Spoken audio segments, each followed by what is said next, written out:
AFC North, let's start off with the third place team from last year. Still had a winning record, though. That's the main thing. The Pittsburgh Steelers. I the thing is, when I look at these reasons to be cheerful and the joy of football things, I do look at a team like the Steelers and think, do you really need me to tell you after you're on just your third long-term head coach of your entire existence, who has never had a losing season, and you finally moved on from your decrepit old quarterback, even if you don't necessarily have the answer in the building? Do you need me to tell you why to be cheerful? Like, do you actually need that out of me? There is so much to be excited about in this team. I guess the defensive side of the ball and the coach is the reason to be cheerful for me. Is that too obvious? Is saying that you've got Cam Hayward and TJ Watt too obvious? It stems back to that whole thing last year when somebody asked, I can't remember exactly what the question was to Mike Tomlin, but he was like, would you ask somebody else that? And his record is phenomenal. But we're now in a situation where, like, he went, 9-7-1 with a team with Ben Roethlisberger under center, and Roethlisberger at the end of his career, like even in his last game in Heinz Field, granted that name's now gone, he wasn't like incredible. There was a lot of like Peyton Manning-esque end of career, like hand the ball off situation, which works. And it was great to see him go out on that high, and he got his goodbye and he got into the playoffs, of course, that memorable week he had seen. Mitchell Trubisky comes in. This is a guy who was in Chicago. It didn't work out. I mean, a quarterback not working out in Chicago. I mean, that's something we hear a good bit there, Will, to be honest with you. He's really buzzing to come into Pittsburgh. He feels that he's really developed as a quarterback. And there's a lot of talk about bringing in Kenny Pickett. And there's a lot of talk, maybe it's blogs online, Will, but maybe the Steelers will look at bringing Kenny Pickett in as a starter next season, a little bit like a Trey Lance situation in San Francisco. But this is the year, I think for me, being optimistic for the Steelers, Mitchell Trubisky could go in and really play well for this team. And it's maybe he goes in and he does play well and he gels with that offense. And it could be a situation where it's his job to lose almost. But we'll see. If they can go 9-7-1 with Big Ben, there's no reason why they can't match that, at least in the division they're in now. But at the same time, the Ravens the Ravens haven't got as many injuries. The Bengals are there. You have to look at that Brown situation and try and get 2 wins as well. I'm trying to see. This is the problem. I think it's a great idea, but we have to stay optimistic. Yeah. So, positive thoughts only. We're doing positivity, Mike. Let's be positive. And I'll tell you what I'm positive about after watching the highlights from their first preseason game. And he happens to be the man who was picked as the breakout player for the Pittsburgh Steelers in the annual this year. And that is George Pickens. This is a team who have just consistently landed wide receiver in draft time and time and time again. They don't need to sign guys to big second contracts, big third contracts. There's no requirement because they somehow find the diamond in the rough every single time. And with this one, George Pickens slipping down draft boards due to off-the-field concerns. And this is where that brilliant coach comes in. It looks like Tomlin's whipped him into shape. He turns up for the first preseason game. 3 passes, 43 yards, including a sensational 26-yard touchdown grab. I am all in on this guy. If you haven't rookie drafted in your dynasty leagues yet, you can take him in the first round and take it to the bank. Okay, the guys thrown to him might not be the most exciting, but I love this guy, and yeah, reason to be cheerful, George Pickens. There we go. I've landed on one. Let's go. I'm loving the positivity. Let's go to Cincinnati, yeah? Now, Cincinnati were a fantastic team last year. Joe Burrow, obviously, really, really good last year, to the sense, took the team to the Super Bowl, played really, really well last season to come back from that injury. Never mind the people around him. They have really improved their offensive line, but they need to find a way to maybe allow Burrow to have more time in the sockets to play, develop as a quarterback, if they want to return to the Super Bowl. Like, I guess in their mind, they want to get back there. They want to win it. Of course they do. Is it probably as realistic? Because the AFC is stacked. It's not. But they brought in Alex Kappa from Tampa Bay. I think that's a massive positive for them. He's strong.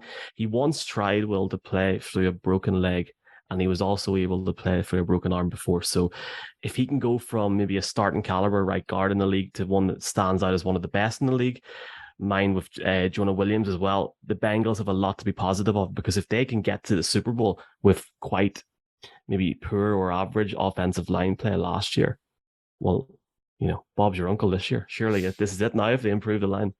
It is very difficult when it's a team that have gone to the Super Bowl and many consider to have got not weaker, but maybe they got to the Super Bowl off we talked about this last week, off a run that, had some elements of fortune to it. Trying to be nice about it. As a team, I was remembering this while building up to the 49ers-Packers game, remembering just how lucky the 49ers got against the Packers in the playoffs last year. Special teams, not a strong suit there.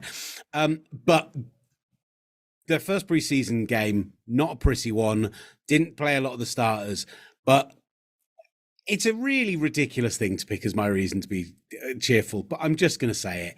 Evan McPherson drilling a 58-yard field goal in the first preseason game, and the crowd reacting like he'd just done the same back in Los Angeles six or 7 months ago.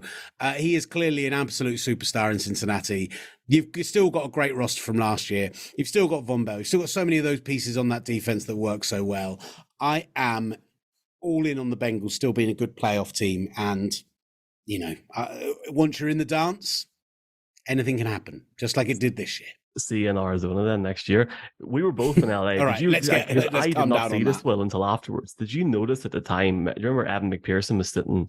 I didn't notice that until about a day afterwards. Apparently, it was viral at this point. I hadn't even seen it because it was just flat out doing everything else. But like him sitting. Well, that's because you were being sensible while the other half of your Irish cohorts were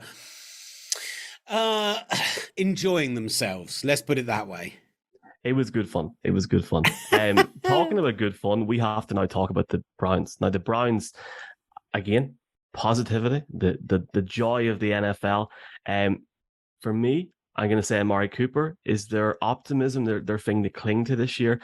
If they do have Jacoby Brissett, and again, this is recorded on a Monday afternoon, and we're hoping that nothing comes out in the next few hours. If he has Jacoby Brissett, you're hoping the speed, the way he's really impressed in camp, and he's worked well with Brissett so far. So that could be the guy that maybe does help them a bit. They're obviously going to struggle there because it looks like Deshaun could be out for at least minimum half a season. But he's a guy to cling to. A bit of a fallout in Dallas with Jerry Jones, but positivity, it's a good place for him to be. He's a good player, and the Cowboys are weaker without him. And if you are still a Cleveland Browns fan at this point after what's happened in this offseason, your reason to be cheerful is that eventually you get to watch Deshaun Watson quarterback your team. Like, that's, as if you've decided to stick with them and you believe that that's fine, then that is a reason to be excited. If you were just presenting me the pure football player and going, he's going to play for your team, I'd be very excited. Just don't expect it to happen anytime soon, and don't expect us to not keep pointing out that it's a terrible thing because he's terrible. Anyway, let's talk about. I'll tell you what. Here's why the Baltimore Ravens should be positive, because they're going to win the NFC. No, they're not. Here's why the Baltimore Ravens should be positive, because they're going to win the AFC North this year. Marking it down on the card now, and if it wasn't for the Bills, I'm so ready to. I'm so close to picking them as my Super Bowl team this year. So close. Is it bad that I picked 49ers Bills as my Super Bowl team on my first prediction? Is this your pick for the year? Because I haven't given mine out yet. I like that. I did the first time I gave it out, and I half panicked and just went with that.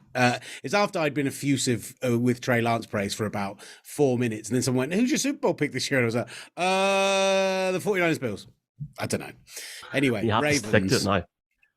Have to stick to it now, even all of these weeks in. If something goes wrong, you change it lots of times in lots of different places, and then at the end of the year, you go, "Said the Bills were going to the Super Bowl." Said it on that podcast. Self reminder, folks. I'm going to clip this up now and have it ready to go in February. No, here. I only seen this week. Lamar has come out now. Obviously, I mean, this is positive. Lamar is a family man. I think he's got his mum representing him. That's great. He loves the game. He wants to get paid. He probably, he's going to get paid. Most heavily likely in Baltimore. He's come out this week and said he wants this done by week 1. I think that's optimistic. But I do think as well, a massive thing of optimism for this team is Coach Harbaugh getting his extension. This is like, Baltimore have always been a team, especially in recent years. They had that blip last year of injuries, but it's became like that's like the side of like playoff contests, playoff games. He's the third most tenured or the guy in the league as a coach to stay there the longest in his job at the minute. And he's a guy that brings consistency to this team. Like, look at some of their draft picks. It's just unreal, lads. Like, I mean, the guy is Kyle Hamilton coming in as well. I have to agree with you. Well, I think they're going to win the division, but I really like this division because if Pittsburgh does go hot, the Bengals were in the Super Bowl. I mean, they were 4 minutes from winning it last year, technically, in one sense. So it can get very, very good.